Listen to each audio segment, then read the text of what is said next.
परीक्षेच्या अनुषंगाने हे बघणार आहे दोन चलातील रेषीय समीकरणे. यामध्ये आपल्याला काय काय बघायचे. हा युनिट जो आहे तो 4 पार्टमध्ये डिवाइड आहे. फर्स्ट पार्ट आहे linear equation solving by algebraic method. Second part आहे linear equation solving by graphical method. Third part आहे लिनियर इक्वेशन सॉल्विंग बाय ज्याला आपण क्रॅमर्स रूल म्हणू, क्रॅमर्स रूल मेथड. आणि फोर्थ आहे वर्ड प्रॉब्लेम. एवढं आपण या युनिटमध्ये बघणार आहे. फर्स्ट ऑफ ऑल आपण काय करणार आहे की याची एक कॅज्युअली डेफिनेशन बघणार आहे. What is mean by linear equation. Linear equation means an equation which contain two variable and degree of each term means degree of each term containing variable is 1 is called linear equation. Linear equation means the variable having highest index 1. म्हणजे कुठलंही equation असू दे त्या इक्वेशनचं highest index काय असेल 1 असेल त्याला आपण काय म्हणणार आहे linear equation. Generally standard form of linear equation आपण या पद्धतीनं standard form of linear equation लिहितो ज्याला आपण ax plus B Y is equal to C असा पण लिहितो. बट तुम्हाला स्क्रीनवर दिसतोय तो ax plus B Y plus C is equal to 0. This is also the standard form of linear equation. Here A B C are constants. A B C are constant. Constant means that are real numbers, that belongs to real numbers.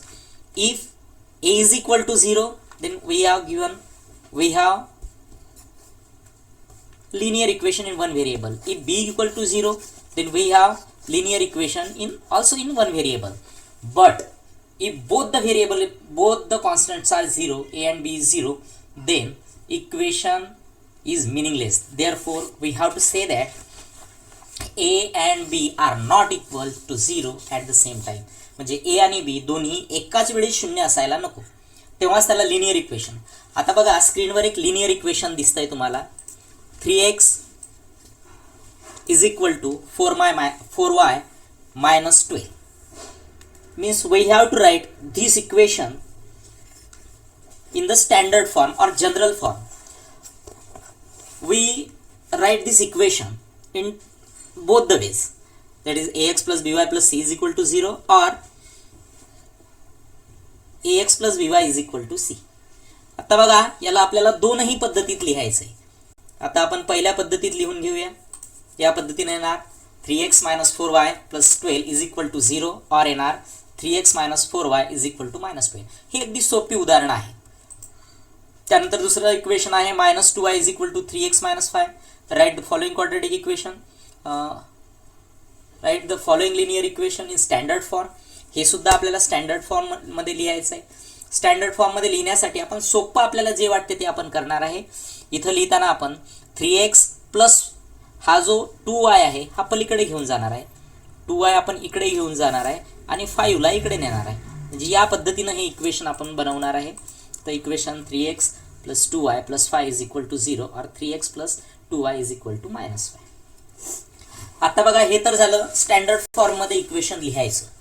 यानंतर आपण बघणार आहे linear equation solution of linear equation means we have to solve the linear equation by different method. First of all we introduce the method that is called as a algebraic method. म्हणजे आपण पहिल्यांदा जी पद्धत बघणार आहे ती बैजिक पद्धत आपण पहिल्यांदा बघणार आहे. आता बघा यामध्ये पहिल्यांदा what is meant by simultaneous linear equation. If the linear equation, two linear equation are solved simultaneously and find their root, that is called as simultaneous linear equation. We think about two linear equations at the same time, this is called as a simultaneous equation. We solve the equation, simultaneous equation called x plus y is equal to 8 and x minus y is equal to 2. You very well know about such type of equations. If equation have plus minus sign, then we have to add and the variable are same. Variable of coefficients are same. Then we subtract this equation and by subtracting we solve this equation. म्हणजे अशा प्रकारच्या उदाहरणामध्ये आपण काय करतो x अधिक y बरोबर 8 आणि x वजा y बरोबर 2 असेल अशा वेळेस आपण काय करणार. या वेळेस आपण हे इक्वेशन याला इक्वेशन नंबर फर्स्ट म्हणणार x plus Y is equal to 8 आणि सेकंड इक्वेशन जे आहे x minus Y is equal to 2 याला सेकंड इक्वेशन म्हणणार. मग दोन्ही याचे कोइफिशियंट सेम आहेत. कोइफिशियंट सेम आहे म्हणजे इथं पण 1 आहे, इथं पण 1 आहे. पण मायनस प्लस मायनस असेल तर आपल्याला सोपं जातं. त्याची आपण बेरीज करतो. बेरीज केल्यानंतर त्याला सहज कॅन्सल करतो. मीन्स आपण काय म्हणणार, adding equation by adding equation 1 and 2. 1 आणि 2ची आपण ॲडिशन करणार. ॲडिशन जर आपण केली तर या पद्धतीनं x + y = 8 आणि आपण लिहिणार x - y = 2. एका खाली एक ते इक्वेशन लिहून काढणार. x + y = 8, x - y = या पद्धतीनं लिहून काढलं. त्याच्याखाली एक रे सोडणार आणि रे सोडल्यानंतर त्याची आपल्याला बेरीज करायची आहे. बेरीज करायची आहे म्हणजे काय होईल, हे प्लस वाय मायनस वाय सहज कॅन्सल होऊन जातील, ते 0 होऊन जाईल. x + x = 2x आणि 8 + 2 = 10. या पद्धतीनं आपल्याला इक्वेशन मिळणार आहे 2x = 10. Means we get equation x = 10/2. कारण ह्या दोघांमध्ये जे रिलेशन आहे ते गुणाकाराचं आहे. आपल्याला माहिती आहे याच्या गुणाकाराचं आहे, तर मग x = जो 2 आहे हा डिवाइड होणार याला, दॅट इज x = येणार 5. आता x = 5 आपल्याला मिळालं. आपण काय करणार, putting this value in any equation, दुसऱ्या कुठल्या तरी इक्वेशनमध्ये ती व्हॅल्यू पुटअप करणार. पहिल्या पद्धतीनं करू शकतो आणि दुसऱ्या पण करू शकतो. म्हणून आपण काय करणार, x = 5 putting this value in equation number, any number of equation, simplest equation जे असेल त्यामध्ये आपण ती व्हॅल्यू पुटअप करणार. मग ती इक्वेशन 1 मध्ये आपण पुटअप करू. आपल्याला x + y = 8 इक्वेशन 1 आहे. यामध्ये xच्या ऐवजी आपण 5 पुटअप करतोय, म्हणजे 5 + y = 8 येणार. 5 + y = 8, y = 8 - 5, that is y = येणार 3. So we have solution of this simultaneous linear equation is x = 5 and y = 3 is the solution of given simultaneous linear equation. In this way we have to solve such type of equations. Now second equation,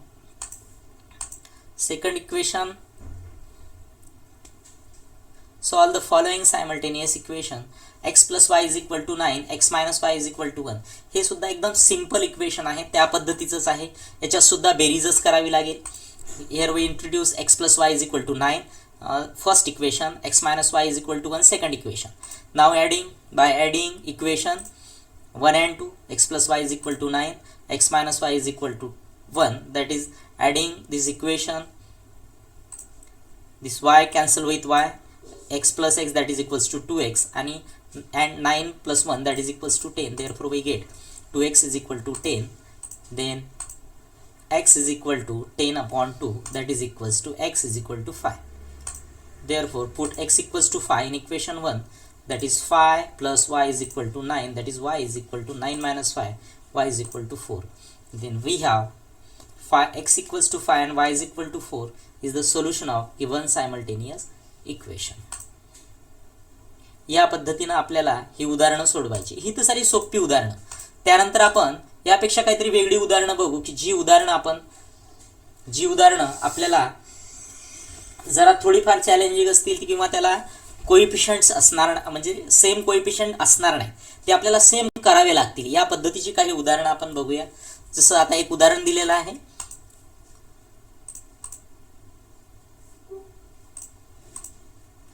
3x + 5y = 26. याला equation 1 म्हणतो मी. आणि दुसरं equation दिलेलं आहे x + 5y = 22.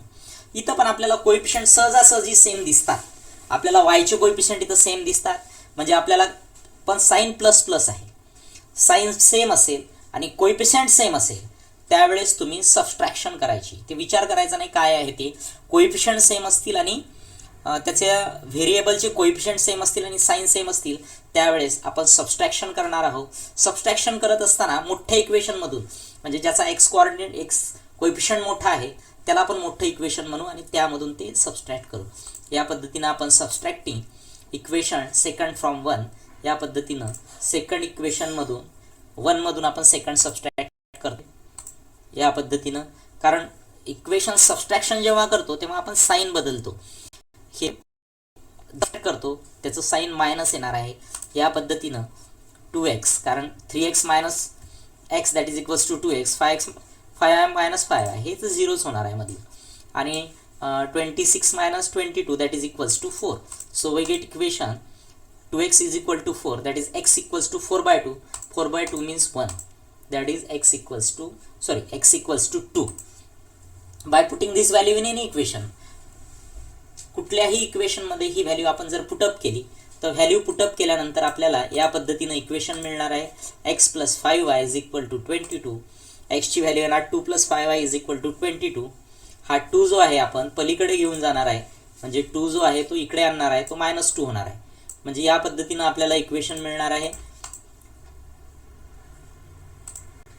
5y = 22 - 2 that is 5i = 20, y = 20/5 that is equals to y = 4. आणि y ची value 4 आल्यानंतर आपण फायनल आन्सर लिहायचं. फायनल आन्सर देअरफॉरचं साईन हे पेपरमध्ये लिहायला विसरायचं नाही. त्यामध्ये आपण लिहिणार therefore x = 2 and y = 4 is the solution of given simultaneous linear equations. आता या पद्धतीचं एखादं उदाहरण पेपरमध्ये आपल्याला येऊ शकतं. त्यानंतर आणि फार कठीण उदाहरण येणार नाही की मल्टिप्लाय करा. त्यानंतर हे पण उदाहरण अगदी सोपं आहे. फक्त यामध्ये आपल्याला कोइफिशियंट दिसत आहेत बघा. 5m चा कोइफिशियंट इकडे 5 आहे इक्वेशन 1 मध्ये. याचं कंपॅरिझन आपण नेक्स्ट स्टेपमध्ये करूया बघा. 1 by 1 सोल्युशनमध्ये आपण लिहिणार 5m - 3n = 19. याला इक्वेशन 1 म्हणतो मी. आणि m - 6n = -7 याला इक्वेशन नंबर 2 म्हणतो. आत्ता बघा यामध्ये काय करावं लागणार. पहिल्यांदा आपण कोइफिशियंट बघूया सेम कशाचे आहे. इथं 5 आहे, इथं 1 आहे, इथं -3 आहे, इथं -6 आहे. कोइफिशियंट कुणाचे सेम नाही. मग आपण काय करूया, कोइफिशियंट सेम करूया. सेम करण्यासाठी आपण अगदी सोपं आहे की सेकंड इक्वेशनला 5 ने मल्टिप्लाय. तुम्ही म्हणणार फर्स्ट इक्वेशनला 2 ने मल्टिप्लाय केलं तरी चालेल. हो चालेल, पण आपण तुमच्या पद्धतीनं तुम्ही सोडवू शकता. असं काही नाही की मी सांगतो तेच फायनल आहे. तुमच्या पद्धतीनं, कारण आता आपण परीक्षेला चाललोय, त्यामुळे तुम्ही तुमच्या पद्धतीनं ते सोडवू शकता. Multiplying equation second bye 5. दुसऱ्या इक्वेशनला आपण 5 ने मल्टिप्लाय करणार आहे. 5 ने मल्टिप्लाय करणार असल्याच्यानं दुसऱ्या इक्वेशनला ब्रॅकेटमध्ये m - 6n घेतोय. त्यानंतर हे जे इक्वेशन आहे हे इक्वेशन -7 × 5 या पद्धतीनं याला इक्वेशन नंबर 3 म्हणणार आहे आपण, कारण हे कन्व्हर्जन आहे. जे सेकंड नंबरच्या इक्वेशनचंच हे कन्व्हर्जन आहे. म्हणजे यापुढे आपण सेकंड नंबरच्या इक्वेशनचा विचार करणार नाही, आपण इक्वेशनच्या फर्स्ट आणि थर्डचा विचार करणार आहे. म्हणून तुम्ही लक्षात ठेवायचं, एकदा का इक्वेशनवर काहीतरी क्रिया झाली की ते पुन्हा इक्वेशन वापरायचं नाही. आता बघा इक्वेशन नंबर 3.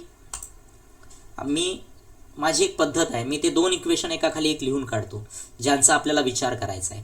आत्ता बघा यामध्ये काय दिसतं, 5m.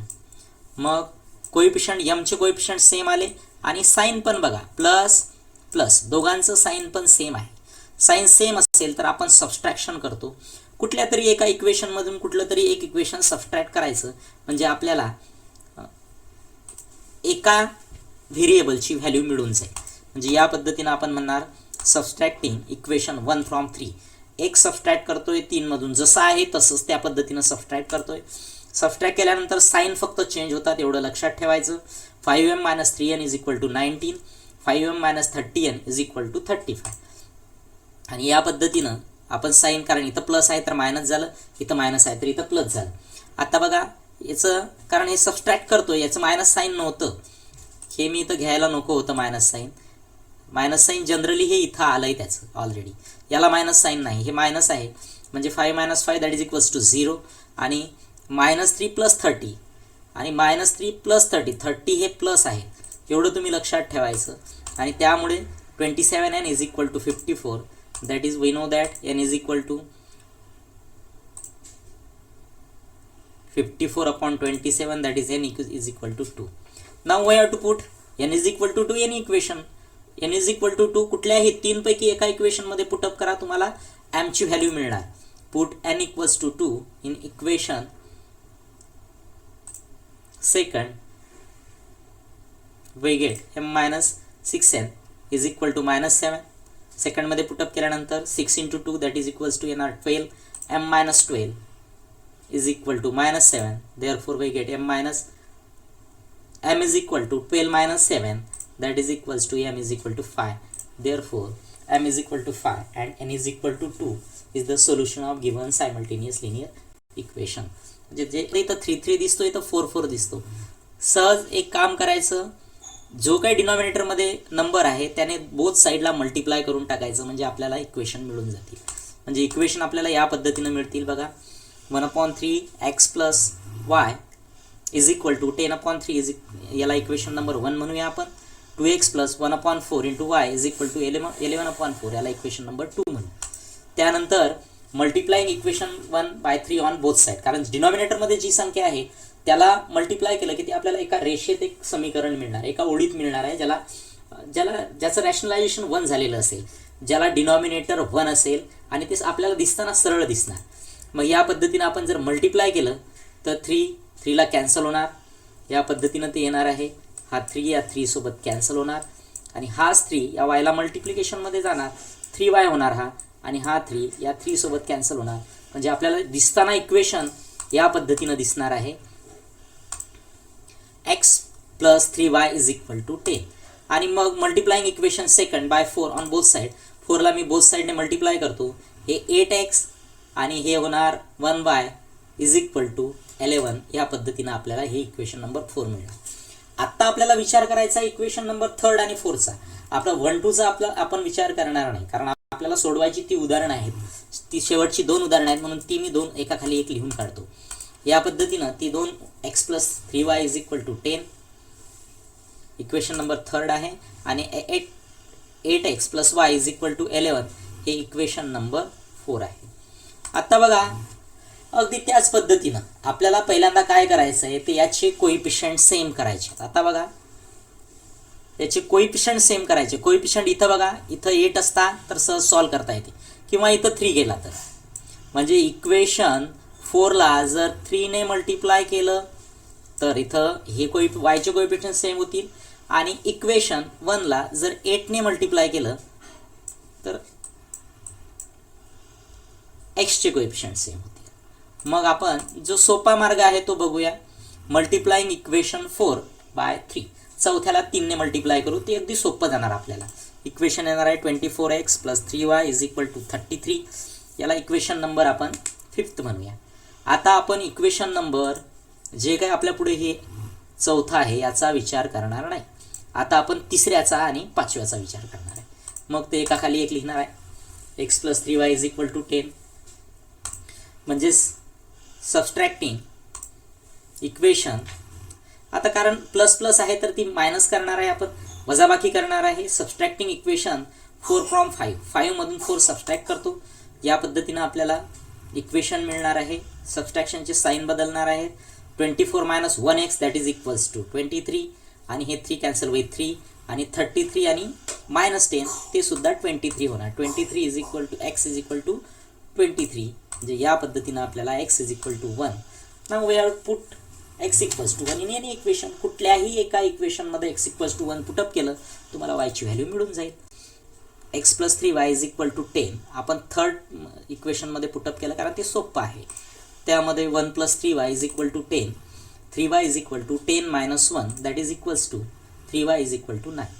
Therefore y is equal to 9/3, म्हणजेच आपल्याला y ची व्हॅल्यू मिळाली 3. या पद्धतीनं आपल्याला solution of simultaneous linear equation आहे x equals to 1 and y is equal to 3 is nothing but the solution of given simultaneous linear equation. ते लिहायला विसरायचं नाही. x equals to 1 and y equals to 3 is the solution of given simultaneous linear equation. त्यानंतरचं उदाहरण आहे बघा. त्यानंतरचं या पद्धतीची उदाहरण असतात. ax plus by is equal to c, something bx plus ay is equal to d. या पद्धतीची उदाहरणं असतात. डायगोनली जर आपण बघितलं तर आपल्याला 15x आणि 15y दुसऱ्याचा, 17x इथं 17y पहिल्याचा y कोइफिशियंट आणि दुसऱ्याचा x कोइफिशियंट हा सेम वाटतो. पहिल्याचा x कोइफिशियंट आणि दुसऱ्याचा y कोइफिशियंट हा सेम असतो. या पद्धतीची उदाहरणं सोडत असताना या उदाहरणाचा आपल्याला एकदा त्याची बेरीज करावी लागेल, एकदा वजाबाकी करावी लागेल. बेरीज करून आपल्याला एक समीकरण मिळणार, वजाबाकी करून एक समीकरण मिळणार, आणि ती 2 समीकरणं आपण नंतर सोडवायची. पेपरमध्ये या पद्धतीचं उदाहरण असतं, पण व्हॅल्यू x प्लस वायची व्हॅल्यू काढा इथपर्यंतच असतं. ॲडिशन असेल, x प्लस वायची व्हॅल्यू काढायची असेल तर तुम्ही बेरीज करा. सबस्ट्रॅक्शन असेल, x plus Y, x minus Y value काढायची असेल तर तिथं तेवढंच काढायचं, पूर्ण उदाहरण सोडवत बसायचं नाही. आत्ता बघा, इक्वेशन आहे 15x plus 17y is equal to 21, आणि दुसरं आहे 17x plus 15y is equal to 11. हे 2 इक्वेशन आहेत बघा. या दोन इक्वेशनमध्ये बघा डायगोनली जर आपण बघितलं तर एक्सचा इथला एक्सचा आणि इथला वायचा कोएफिशियंट सेम आहे, इथला एक्सचा आणि इथला वायचा कोएफिशियंट सेम आहे. डायगोनली कोएफिशियंट आपल्याला सेम दिसतात. मग हे कोएफिशियंट सेम दिसतात अशा पद्धतीची उदाहरणं असतील. मी या उदाहरणाला ax + by = c म्हणतो आणि ज्याला आपण bx + ay = d या पद्धतीची उदाहरणं असतात. म्हणजे जो एक्सचा कोएफिशियंट असतो तो दुसऱ्या इक्वेशनचा वायचा असतो आणि दुसऱ्या इक्वेशनमध्ये जो एक्सचा असतो तो पहिल्यामध्ये वायचा असतो. कोएफिशियंट व्हाईस वर्सा सेम असतात. मग यामध्ये काय करायचं, एकदा बेरीज करायची adding equation 1 and 2 bye adding equation 1 and 2. एकदा आपण ॲडिशन करूया याची bye adding equation 1 and 2. Addition केल्यानंतर येणार 15x + 17y = 21. म्हणजेच येणार 17x + 15y = 11. याची ॲडिशन जर केली तर 15 + 17 = 32. Means we get 32x + 32y = 32. Now we divide both side by 32, कारण 32 सर्वीकडे सारखाच दिसतो आपल्याला. 32ने डिवाइड केलं तर आपल्याला या पद्धतीनं, मी जरा स्टेप वाढवली, x + y = 1 हे तिसरं नंबरचं इक्वेशन मिळणार. म्हणजे आपल्याला एक इक्वेशन बेरीज करून मिळालं. आता आपल्याला एक इक्वेशन मिळवायचं आहे वजाबाकी करून. म्हणजेच आपण काय करणार, सबस्ट्रॅक्टिंग इक्वेशन 2 मधून फर्स्ट सबस्ट्रॅक्ट करू, कारण 17x मला मोठा वाटतो जरा. म्हणजे 2 मधून फर्स्ट सबस्ट्रॅक्ट करू. 17x + 15y = 11 आणि त्यानंतर 15x + 17y = 21. मी पटपट का घेतोय, कारण आता आपण परीक्षेला चाललोय, परीक्षेला जात आहे म्हणून फक्त तुमचा पटपट सराव व्हावा यासाठी ते घेतोय. वजाबाकी आपण 17 - 15 2x - 2y = -10. इथं याचे मल्टिपल 2y 2y आणि 10चा पण 2 मल्टिपल आहेच, म्हणून dividing by both side bye 2 आपण करणार आहे. या पद्धतीनं आपल्याला इक्वेशन मिळणार आहे x - y = -5. आता x - y = -5 मिळालं म्हणजे आपल्याला काय आहे, हे दोन इक्वेशन x + y = 1 आणि x - y = 5 हे एका खाली एक लिहून काढणार आपण. x + y = 1, त्यानंतर लिहिणार x - y = -5. आता बघा सहज आहे, प्लस मायनस ॲडिशन करणार bye adding equation 3rd and 4th, तिसऱ्या आणि चौथ्याची बेरीज करणार. x + y = 1, x - y = -5. मग बेरीज केली तर 2x = समथिंग -4 येणार. x = -4/2 आणि म्हणजेच आपल्याला व्हॅल्यू मिळणार x = 2. आता x ची व्हॅल्यू 2 मिळाली. मी नेहमीच सांगतो एक व्हॅल्यू मिळाली म्हणजे त्या ह्याच्यात पुटअप करा. Put x = -2 in equation number. तिसरं मला सोपं वाटतं. x + y = 1, -2 + y, -2 पलीकडे गेल्यावर तो जे बरोबरच्या चिन्हाच्या पलीकडे गेल्यानंतर तो प्लस होणार. y = 1 + 2 that is y = 3. x = -2 and y = 3 is the solution of given simultaneous linear equation, ज्याला आपण लिनियर इक्वेशनचं सोल्युशन म्हणू या पद्धतीचे. आता हे एवढा फॉर्मॅटमध्ये